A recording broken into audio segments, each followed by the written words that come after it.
Absolutely. So we're just going to move right on. We're going to power through the last part.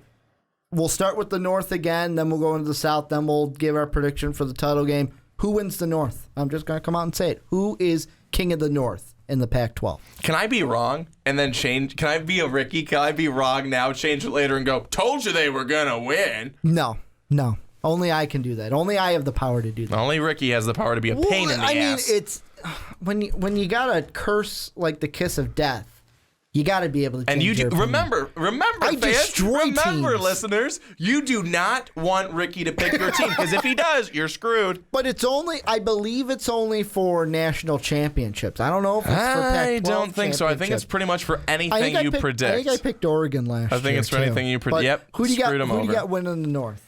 You know, this is really tough. I think that Christian McCaffrey is going to absolutely anchor Stanford all season long. But it's not enough. Washington. I'm going to go with Stanford. I think they're just going to be able to do what needs to be done to win that division. They'll probably win it over Washington by a game. I think Oregon struggles, though. In the South... I think that... Here's my thing. Hold on. I got the finger up again. Yeah, you love that finger, don't you? Yep, I do. Two of them sometimes work better. Yeah. But I think that... Go ahead. I couldn't hold it. So I think that Washington has less... They have less question marks, especially on defense. Washington's defense is a sure thing, and you know what they say. Christian McCaffrey. Could be a Heisman winner this year. Not gonna go ahead and make that bold prediction. Actually, Ricky, you're wrong. They don't say Christian McCaffrey. They say defense wins championships, and sometimes Pac-12 North Division titles. So you calling Huskies for the championship? I'm going to say.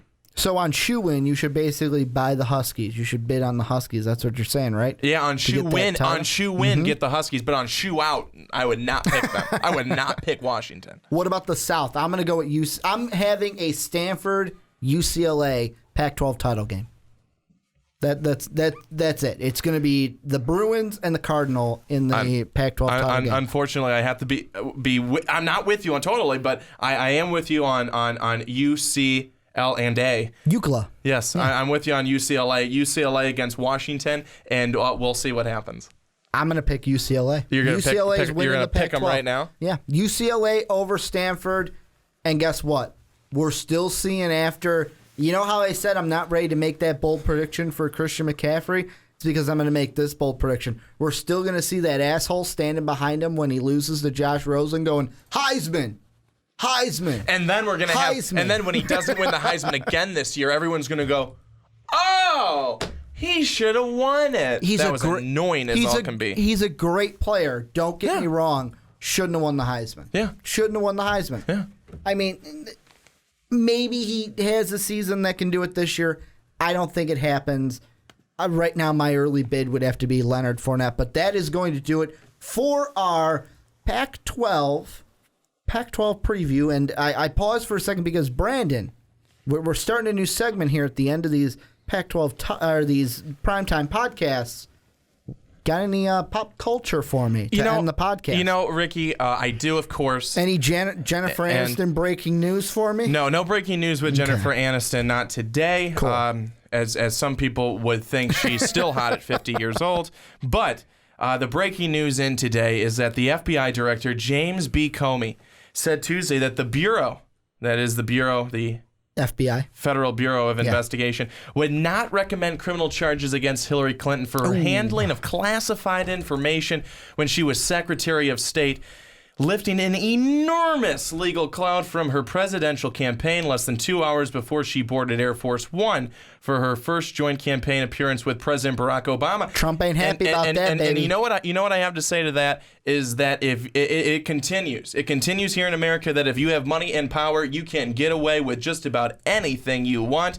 Hillary Clinton is a lying son of a bitch. And then on the other side, you have to look, of course, at Donald Trump. And for someone who wants all Hispanics out of the country and then a wall built, I have a recommendation for the country. Barack Obama, how about you just, before you leave office, say, folks, I am going to do an executive order.